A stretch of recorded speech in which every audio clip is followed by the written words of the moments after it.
1, 2, 3. Assalamualaikum warahmatullahi wabarakatuh. Jumpa lagi dengan saya di channel Safi Official. Pada kesempatan pagi hari ini Ahad tanggal 23 Januari 2022, saya akan melakukan penyepraian kembali, yaitu tanaman cabai merah besar.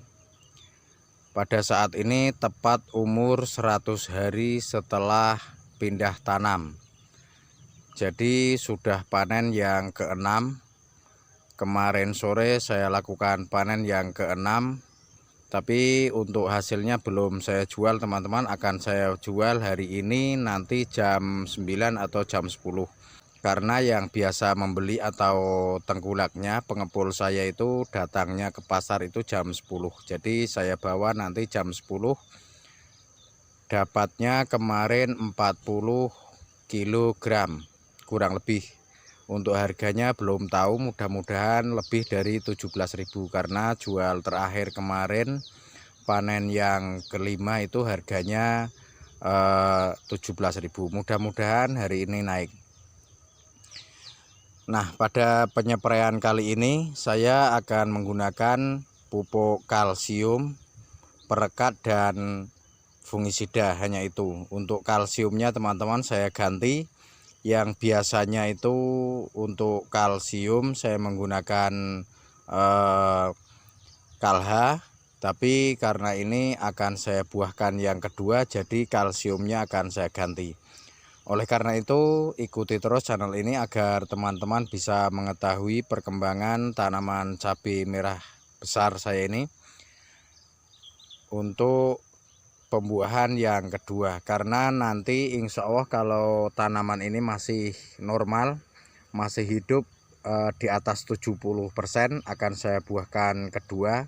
Tapi kalau yang mati banyak, istilahnya itu hanya 50% yang hidup, maka saya bongkar. Tapi kalau masih 70%, saya ulangi, akan saya rawat. Insya Allah bisa panen. Untuk panen yang kedua itu nanti bisa di bulan puasa. Namun sebelum kita melakukan penyepraian, kita akan melihat terlebih dahulu tanaman cabai teman-teman seperti ini. Ini sudah panen yang ke-6, jadi dalam 3 hari lagi panen yang ke-7. Yang sering saya katakan teman-teman, saya kalau menanam di musim hujan memang tidak suka terlalu subur karena rawan layu. Jadi biasa-biasa saja. Ketika di musim kemarau kita bisa menghasilkan kurang lebih satu pohon itu 1 kg, maka pada saat musim hujan paling perkiraan saya sekitar 7 on, 6, 7, 8 on saja per batang, tapi harganya cukup lumayan. Nah, alhamdulillah teman-teman sudah mulai trubus karena kalsiumnya itu saya tidak menggunakan Kalha atau kalsium super, jadi mulai trubus. Nah, bisa teman-teman lihat sendiri seperti ini, mulai hampir 50% sudah trubus. Tapi ada juga yang daunnya rontok terkena bercak daun seperti ini. Bagi saya tidak ada masalah kalau untuk bercak daun, apalagi sudah panen ke-6. Jadi tidak ada masalah. Yang saya takuti hanya satu, layu fusarium dan layu bakteri, itu memang saya takut karena biasanya menjalarnya sangat cepat. Alhamdulillah seperti ini. Hampir 50% banyak yang akan trubus.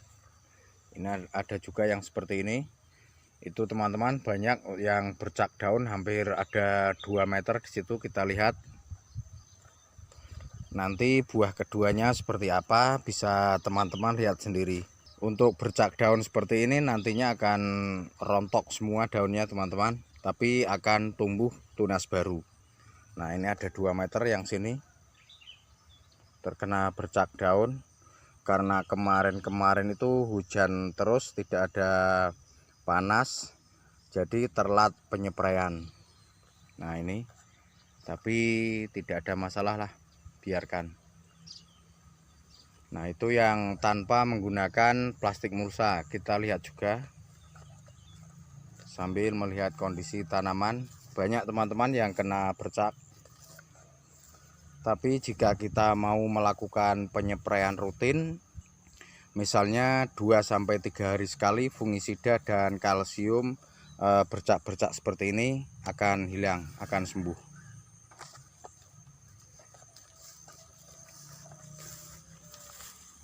Nah, ini yang tanpa menggunakan plastik mulsa, cukup bagus teman-teman. Kondisinya masih hijau seperti ini.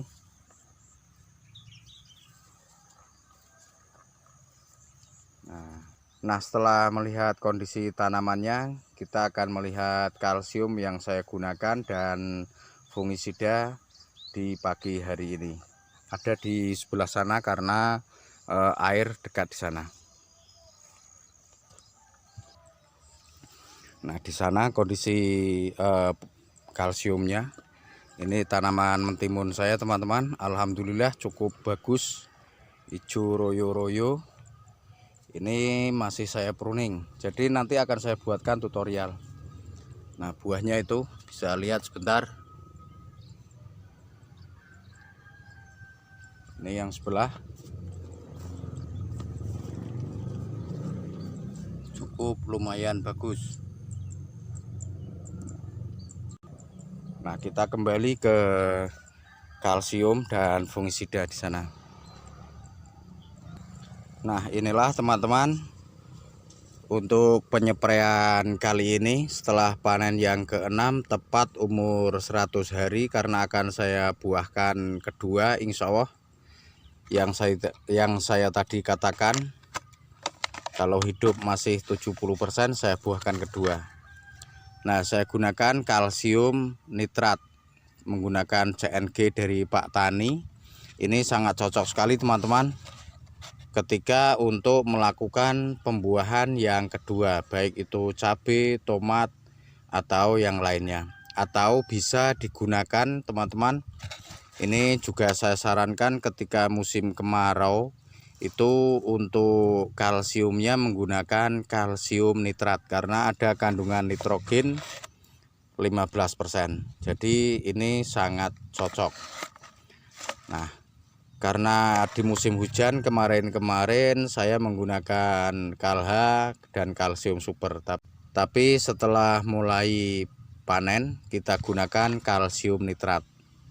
Jadi buahnya itu tidak kotor atau memutih. Jadi menggunakan kalsium ini buahnya akan tetap kelihatan menggilap dan bagus. Nah, untuk dosisnya teman-teman, ini saya gunakan 4 sendok makan. Kita lihat, kita gunakan 4 sendok makan per tangki 16 liter. 1, 2, 3, 4. Ini 4 sendok makan.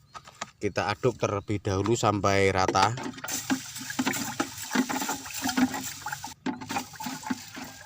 Pokoknya aduk sampai rata. Setelah diaduk rata, terus kita berikan fungisida. Untuk fungisidanya saya gunakan Amistar Top. Ini bahan aktif ayoxystrobin dan difenoconazole. Menggunakan Amistar Top, dosisnya saya gunakan 10 ml. Terus perekatnya saya gunakan 10 ml. Kita campur jadi satu, kita aduk rata. Setelah itu kita masukkan ke tangki 16 liter. Baru kita lakukan penyepraian. Nah, untuk penyepraiannya biasa daun bawah, daun atas itu terkena spray, sehingga nutrisi diserap oleh tanaman dengan sempurna. Seperti inilah, semoga bermanfaat. Terima kasih. Wassalamualaikum warahmatullahi wabarakatuh.